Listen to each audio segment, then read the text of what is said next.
बाबा कोण तुम्ही तुम्हाला कोण बोलवलं? मी बोलवले डायनासोर बाबाला. बाबा, आमच्या घरात भूत आहे, तेवढं तुम्ही शोधून काढा. या यामध्ये.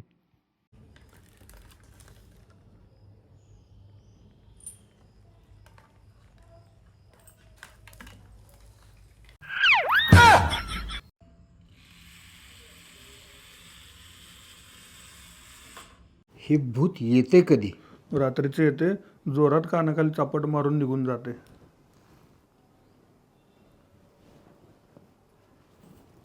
हे भूत कधी बायको माहेरी गेल्यावर आले का? नाही.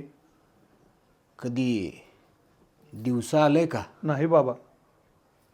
बालका, काळजी करायची काही एक गरज नाही. लग्न झाले की अशा गोष्टी होत राहतात. बरं, इथं देवघर कुठं आहे? मला भूतासोबत चर्चा करायची. आणि सगळ्यात महत्त्वाची गोष्ट, रोज सतत देवपूजा करतो तो माझ्यासोबत राहणं अत्यंत गरजेचं आहे.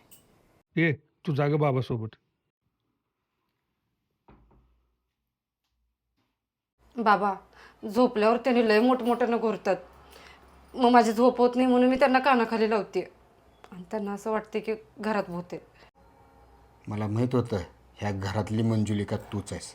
थांब, तुझ्या नवऱ्याला सांग. नको बाबा नको. अहो मी जर त्यांना सांगितलं असतं तर त्यांना वाईट वाटलं असतं आणि जर दुसऱ्या खोलीत जाऊन झोपले असते तर संशय आला असता. आणि बाबा शेवटी झोप पण महत्वाची आहे ना हो. बाबा, ही घ्या तुमची फीज आणि काय झाले ते सांगा की. बालका, भूत मंजुलिका तुझ्यावर खूप प्रेम करते, म्हणून तुला ती दुसऱ्या स्त्रीसोबत पाहू शकत नाही. म्हणून एक काम करायचं, आजपासून रोज रात्री एकटाच झोपायचं. आलं लक्षात? आणि मूर्ख माणसा, थोडं देवाची पूजा अर्चा करत जा.